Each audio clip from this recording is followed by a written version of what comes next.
ہم 7 بہنیں اور ایک بھائی جس کا نام فیروز ہے۔ اللہ پاک نے ہمیں بڑی مرادوں کے بعد بھائی عطا کیا۔ وہ ہم سب کا بہت لاڈلا تھا۔ ہم سب بہنیں ہر وقت اس پر صدقے واری جاتی تھیں۔ ہر وقت ہر بہن اس کا ہر کام کرنے کے لیے تیار رہتی۔ اس کے منہ سے نکلی ہر بات پوری کرتے۔ ہم کیونکہ بہنیں تھیں اس لیے ہر وقت اپنے بھائی کو اپنے ساتھ رکھتے، اسے خوب تیار کرتے۔ کبھی لاڈ میں لہنگے پہناتے، کبھی فراک پہناتے اور وہ بھی بہت خوش ہوتا ہمارے ساتھ۔ ایک منٹ کے لیے بھی ہم اسے آنکھوں سے اوجھل نہ ہونے دیتے۔ اسکول کے بعد فیروز کی کالج لائف سٹارٹ ہو گئی، مگر وہ اب بھی واپس آ کر ہمارے ساتھ ہی رہتا۔ غرض یہ کہ فیروز نے باہر کوئی دوست نہیں بنایا۔ اب فیروز پڑھائی مکمل کر کے جاب کر رہا تھا تو ہم بہنوں کو اپنے بھائی کی شادی کا ارمان جاگا۔ تاہم جلد سے جلد اپنے بھابھی لانا چاہتے تھے۔ فیروز کو بھی کوئی اعتراض نہیں تھا۔ ہم نے اپنے بھائی کے لیے مختلف رشتے والوں سے کہہ کر لڑکیاں دیکھنے لگے، مگر ہمیں کوئی بھی لڑکی اپنے بھائی کی شایع نشان نظر نہیں آتی تھی۔ بڑی جدوجہد کرنے کے بعد ہمیں ایک لڑکی پسند آ گئی۔ بہت خوبصورت تھی، پڑھی لکھی تھی، اس کا نام عائشہ تھا۔ ہم نے فیروز کو عائشہ کی تصویر دکھائی۔ فیروز نے خاموشی دکھائی اور اب ہم نے اس کی خاموشی کو ہاں سمجھا۔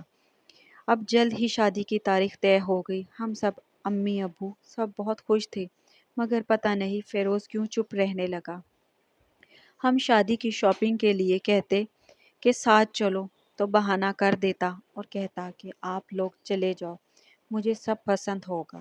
جب ہم شاپنگ کر کے آتے، سامان دکھاتے تو اس میں بھی کوئی دلچسپی نہ لیتا اور چپ بیٹھا رہتا یا پھر اٹھ کر کمرے سے چلا جاتا۔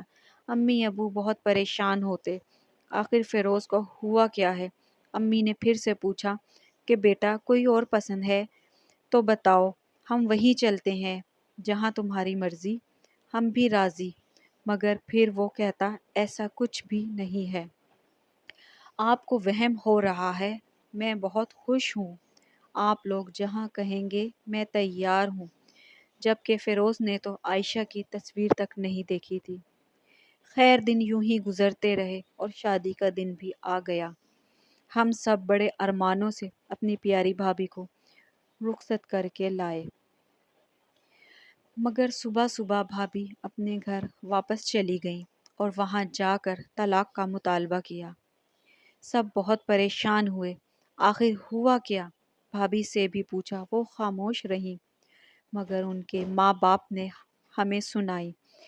بھائی سے بھی پوچھا تو وہ بھی خاموش رہے اور کچھ دن بعد بھائی نے بھابھی کو طلاق دے دی۔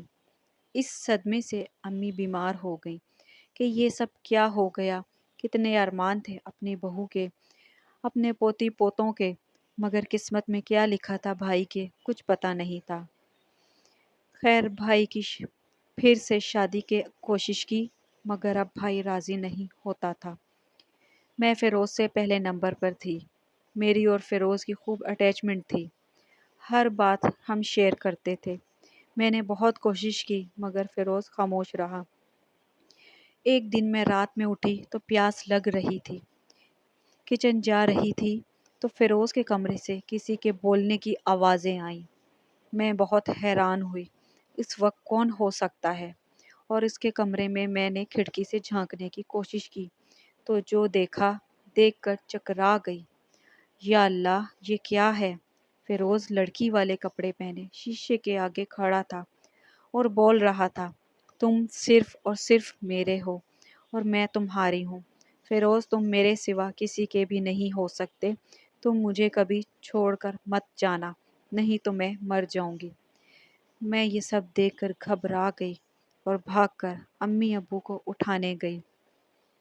امی ابو اٹھے تو انہیں بھی کھڑکی سے ساتھ لے کر دکھایا۔ امی تو یہ دیکھ کر رونے لگی، مگر ابو نے امی کو حوصلہ دیا، کہا کہ چپ کر کے واپس چلو، صبح دیکھتے ہیں۔